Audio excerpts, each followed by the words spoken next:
사무엘상 2장 12절부터 21절까지의 말씀입니다. 예배를 섬기는 상반된 태도, 신실함, 우리 함께 이 시간 12절부터 21절까지의 말씀을 봉독합니다. 제가 읽습니다. 12절 말씀, 이는 하나님의 말씀입니다. 엘리의 아들들은 악한 사람들이었습니다. 그들은 여호와를 의식하지 않았습니다. 그 당시 제사장들이 백성들에게 행하는 관습이 있었는데 그들은 그것을 무시했습니다. 누구든 제사를 드리고 그 고기를 삶을 때는 제사장의 종이 3살 달린 갈고리를 가져와서 그것으로 냄비나 솥이나 큰 솥이나 가마에 찔러 넣어 찍혀 나오는 대로 제사장이 고기를 갖는 것이었습니다. 실로에 올라오는 모든 이스라엘 백성들에게 그렇게 했습니다. 그리고 기름이 태워지기 전에 제사장의 종이 제사 드리는 사람에게 와서 제사장에게 구워드릴 고기를 주십시오. 그는 삶은 고기보다는 날 것을 원하십니다. 하고 말하곤 했습니다. 만약 그 사람이 기름을 먼저 태운 뒤에 원하는 대로 가져오시오라고 말하면 종은 아니 지금 당장 주십시오. 그러지 않으면 내가 강제로 빼앗겠습니다. 라고 대답했습니다. 이렇듯 엘리 아들들의 죄는 여호와 보시기에 너무나 큰 것이었습니다. 그들이 여호와의 제사를 업신여겼기 때문입니다. 한편 소년 사무엘은 고운 삼배 에봇을 입고 여호와를 섬겼습니다. 사무엘의 어머니는 남편과 함께 매년제를 드리러 올라올 때마다 작은 겉옷을 만들어 사무엘에게 가져다 주곤 했습니다. 엘리는 엘가나와 그 아내를 축복하면서 말했습니다. 기도로 얻은 아이를 여호와께 바쳤으니 여호와께서 이 아이를 대신할 자식을 주시기를 빕니다. 그들은 이렇게 기도를 받고 집으로 돌아갔습니다. 여호와께서 한나에게 은혜를 베풀어 주셔서 한나가 임신을 했습니다. 그래서 세 아들과 두 딸을 낳게 됐고 어린 사무엘도 여호와 앞에서 잘 자랐습니다. 아멘. 네, 어제 우리 한나의 기도를 함께 나누면서 주님을 경험하는 삶, 하나님을 정말 기뻐하는 삶에 대해서 함께 나눴는데 기억을 하시죠? 그렇다면 어제 하나님을 경험하는 하루를 보내셨는지 묻습니다. 헨리 블랙커비라는 목사님이 자신의 저서에서 이런 말씀을 하셨습니다. 하나님은 사랑이시다. 그러므로 나를 향한 그분의 뜻은 항상 최선이다. 하나님은 또 전지하시다. 그러므로 그분의 나를 향한 인도하심은 항상 옳다. 어제 여러분 정말 그 목사님의 말씀처럼 최선의 하루를 보내셨습니까? 제가 기도를 드렸습니다. 오늘 우리에게 주신 이 하루가 또한 최선의 하루입니다. 어제 실패했다면 걱정하지 마십시오. 오늘도 주님께 주시는 최선의 하루가 될 것입니다. 다만 우리가 그 하나님을 경험하는지 여부에 따라 우리가 최선의 하루를 누리고 있는지가 결정이 되는 것이죠. 하나님은 나를 사랑하심으로 항상 매일 최선의 하루를 우리에게 허락하십니다. 자, 그 문제는 그 하루가 최선이라는 것을 알고 내가 누릴 수 있는 최고의 방법은 그날 하나님을 경험하는 것이죠. 여러분 오늘 그 하나님을 경험하시기를 축복합니다. 오늘 본문에서 소개되고 있는 엘리의 두 아들은 하나님을 경험하지 않는 그 경험하지 못한 불쌍한 사람들임을 우리는 알 수 있습니다. 12절 말씀인데 다시 한번 제가 읽겠습니다. 엘리의 아들들은 악한 사람들이었습니다. 그들은 여호와를 의식하지 않았습니다. 의식하지 않았다 하는데 성경을 펴고 그 밑에 각주를 보면 알지 못했습니다. 의식하지 않았다, 알지 못했다라는 뜻이고 우리가 아는 개정개혁도 알지 못했다라고 했습니다. 알지 못했다. 어제 말씀에 이어보면 그것은 하나님을 경험하지 못했다라는 말과 같은 의미죠. 여러분 비록 그들이 제사장의 아들들입니다. 엘리는 당시에 사사이기도 했죠. 그런데 하나님을 모르는 제사장이다. 이 얘기는 뭘까요? 제사장임에도 불구하고 직업적인 제사장이라는 거죠. 불쌍한 일입니다. 마치 물에 들어가 본 적이 없는 수영 코치다라고 할 수 있을까요? 어, 사기를 칠 수 있는 거죠. 아주 위험한 사람들이기도 합니다. 여러분, 엘리의 아들들이 저지른 잘못이 나오죠. 여러분, 하나님을 모르기 때문에 저지를 수 있는 무서운 죄들이 그 뒤에 13절에서 17절까지 소개되고 있습니다. 제가 읽어드릴 때 여러분들이 어떻게 이런 일을 할 수 있나라는 정도의 그 내용이 쭉 이렇게 나옵니다. 다시 읽어드리기엔 시간이 없습니다만 그들이 죄 지었던 죄들을 다시 보는 것은 마음이 아프죠. 어떻게 이럴 수 있나. 그러나 13절부터 17절까지 쭉 내용을 보면 17절 그냥 정리해서 읽습니다. 이렇듯 엘리 아들들의 죄는 여호와 보시기에 너무나 큰 것이었습니다. 그들이 여호와의 제사를 업신여겼기 때문입니다. 여러분, 제사장이 제사를 업신여깁니다. 멸시했다는 것이죠. 앞에서 보니까 제사를요, 사욕의 도구로 사용하죠. 사실 이건 뭐냐면 한마디로 말해서 백성들이 드렸던 헌금이죠. 재물을 갈취합니다. 헌금을 갈취한 거예요. 직업 제사장이죠. 제사를 자기 사욕의 수단으로 생각하는 겁니다.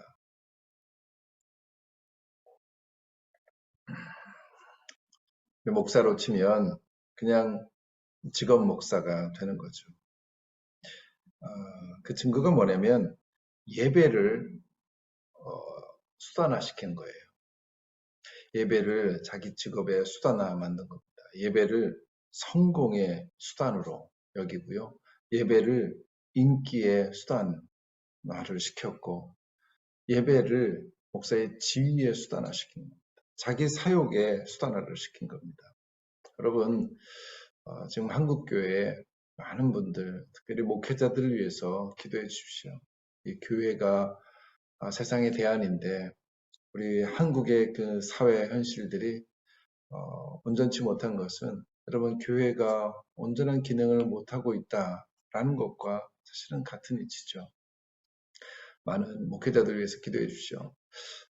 지금 우리 김덕인 목사님 그쵸 지금 한국에서 비전 컨퍼런스에 참여하고 있습니다. 다음 주에도 목회 사관학교가 열립니다. 목회자들을 위해서 기도해 주십시오. 그들이 온전히 주님 앞에 하나님을 경험하는 목회자여야 하나님께서 허락하시는 이 땅의 복을 우리가 누릴 수 있지 않겠습니까? 자, 그러나 이런 현상이 비단 목회자에게만 해당이 되는 일일까?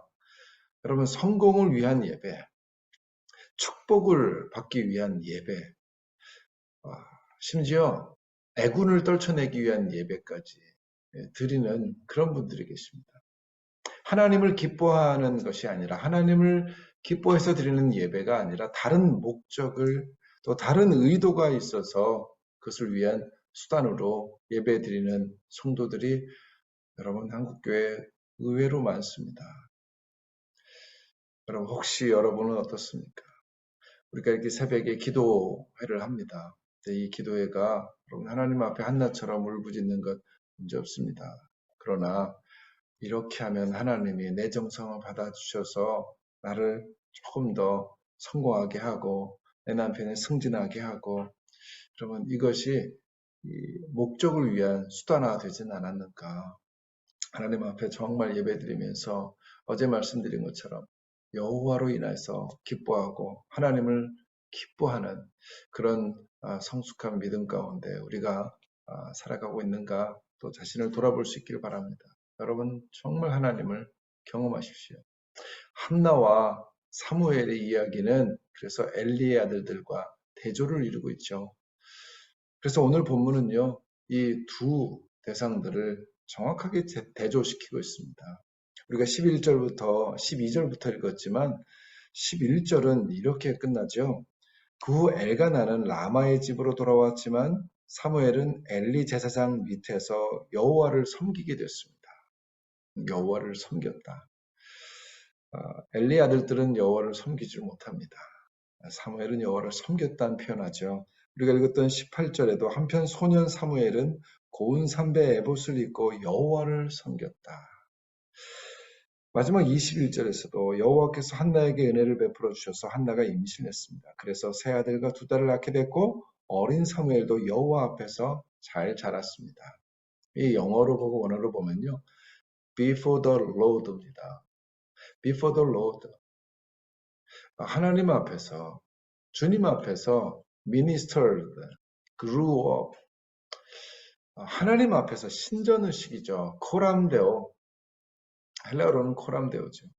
하나님 앞에 있는 그런 삶입니다. 하나님이 있는데요. 하나님 앞에서 어떤 삶을 사느냐. 하나님을 바라보며 사는 거죠. 하나님 앞에 있다는 그 생각, 그 사람이 하나님을 경험하죠. 하나님이 계신지도 모르고 사는 사람들 있지 않습니까? 엘리 아들들은 하나님이 계심에도 불구하고 하나님을 모르고 삽니다. 너무나 감사한 것은 여러분 하나님이 우리 앞에 보이지 않는다는 사실이에요. 여러분 하나님이 정말 우리 눈에 보이는 분이라면 여러분 우리에게 무슨 자유가 있습니까? 하나님이 우리를 존중해 주신다는 그 이유 자체가 그 증거 자체가 그분이 눈에 안 보인다는 거예요. 눈에 보이는 분이시라면 여러분 조금도 움직일 수 없습니다. 거룩하신 그 하나님 앞에 우리는 숨막혀서 질식할 수 있습니다. 하나님이 계속 내 옆에서 내 하는 행동을 다 본다고 할 때 여러분 과연 온전히 살 수 있을까요? 죄 가운데 태어난 우리가 하나님 앞에서 주님이 이렇게 눈뜨고 보는 데서 도대체 무슨 말을 할 수 있고 무슨 행동을 할 수 있습니까? 그분은 거룩하시거든요. 그분이 우리를 존중해 주셔서 너희가 할 수 있는 걸 해봐라. 근데 우리가 하나님 앞에서 마치 하나님 보시고 있는 것처럼 그런 경건한 마음을 가지고 살 수 있다면 그것을 염두에 두고 산다면 그것은 정말 우리가 하나님 앞에 온전한 삶을 살아드리는 거죠.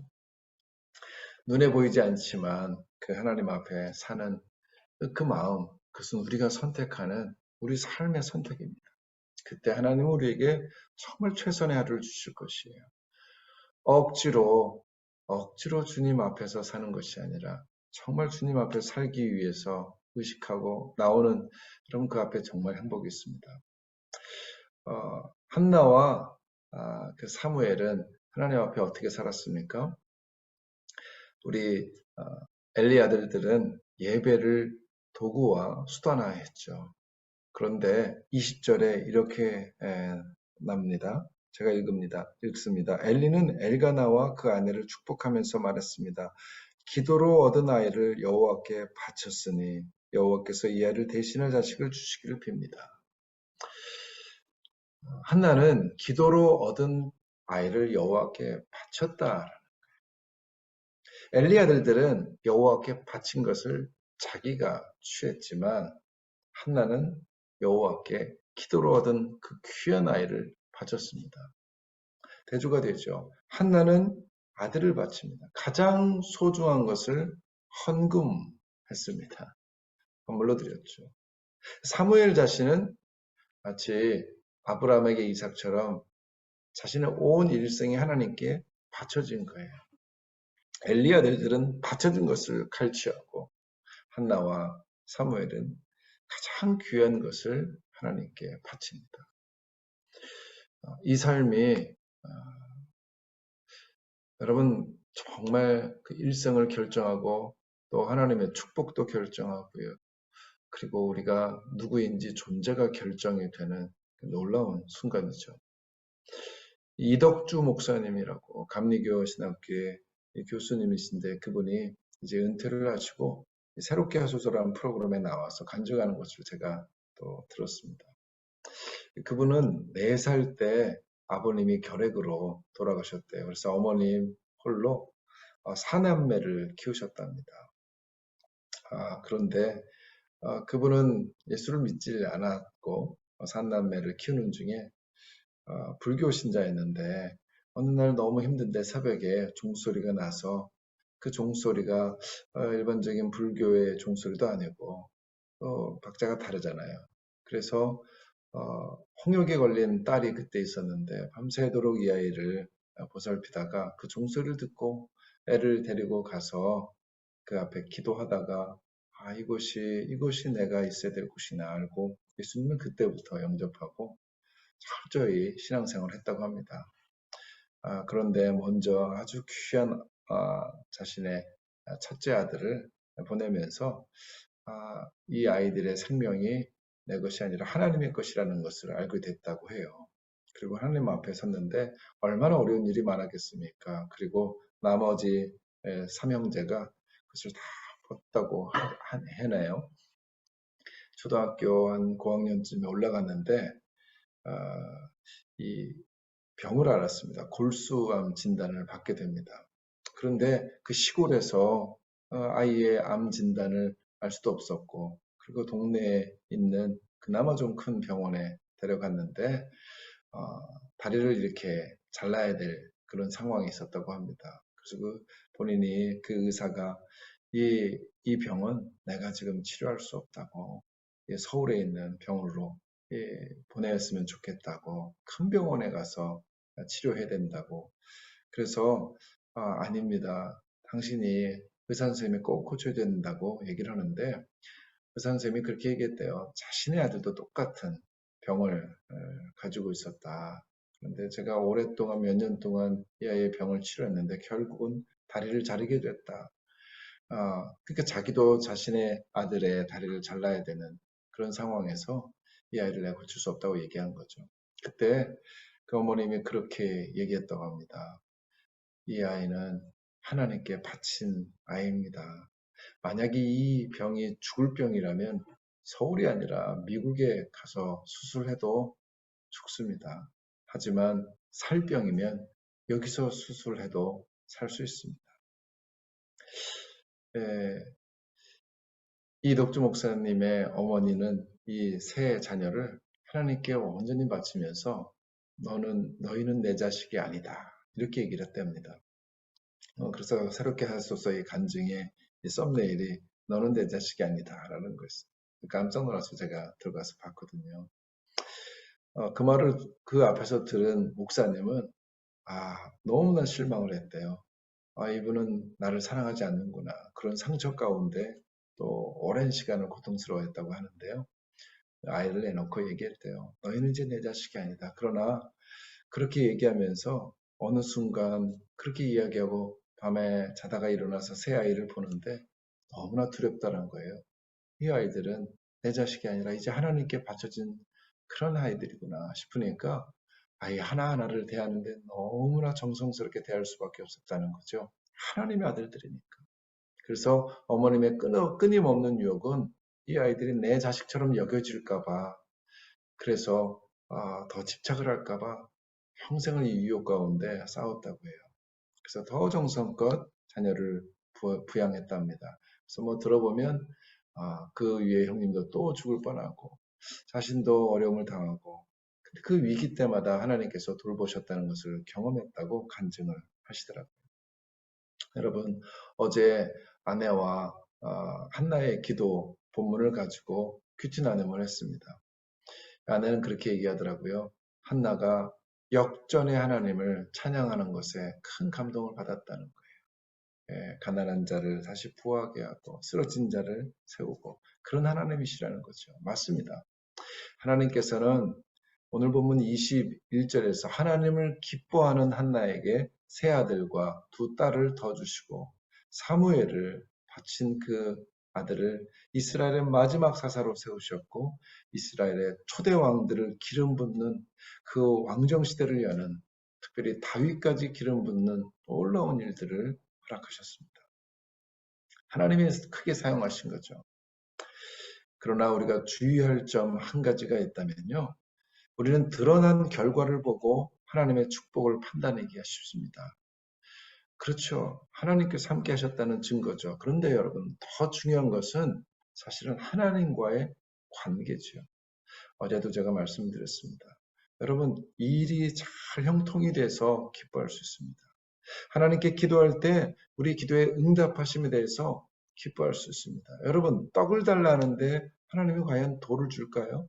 생선을 달라고 하는데 뱀을 주겠습니까?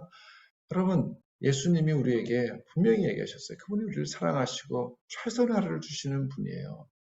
그때 하나님 앞에 기도하고 그렇게 하나님을 경험할 때 눈에 보이는 응답에만 만족하지 말라는 거예요. 예수님도 얘기하셨어요. 누가복음 10장에서 그러나 귀신들이 복종하는 것을 기뻐하지 말고 너희의 이름들이 하늘에 기록된 것을 기뻐하라. 너희가 무슨 사역을 하고 하나님의 어떤 일들을 하고 그래서 놀라운 하나님의 이 일하심을 우리가 경험할 수 있어요. 그러나 그보다 더 중요한 것은 우리가 하나님과의 관계가 회복됐다는 그 사실을 기뻐하라는 거죠. 사역이 잘 되고 성공하고 기도 응답을 받은 것은요. 사실은 하나님께 감미로운 사탕을 한번 맛보는 것. 거기에 불과합니다. 더 중요한 것은 하나님이 우리를 이 사탕 하나에 만족시키는 것이 아니라 이걸 통해서 더 깊은 밑으로의 행복함, 그것으로 초대하고 있다는 사실이에요. 여러분, 릴레이션십을 하나님께서 회복시키신 거예요. 그것이 기쁜 거죠. 다시 말하면 doing이 아니라 being에 대해서 하나님이 우리를 책임져 주시는 거예요. 여러분, 그것이 기쁘다는 거예요. 그것이 더 깊은 기쁨입니다. 그러므로 하나님과의 관계, 나의 being이 든든할 때 내가 하는 doing이 의미가 있는 것이죠. 하나님은 우리를 사용하기 위해서 부르신 것이 아니라 하나님과 화목한 관계를 위해서 부르셨어요. 사랑이 먼저입니다. 주님을 사랑하고 기뻐하는 것 그 위에 우리가 행하는 것들이 하나님께 영광이 되는 것이죠. 여러분, 오늘 메시지도 어제와 동일합니다. 하나님과의 관계가 중요합니다.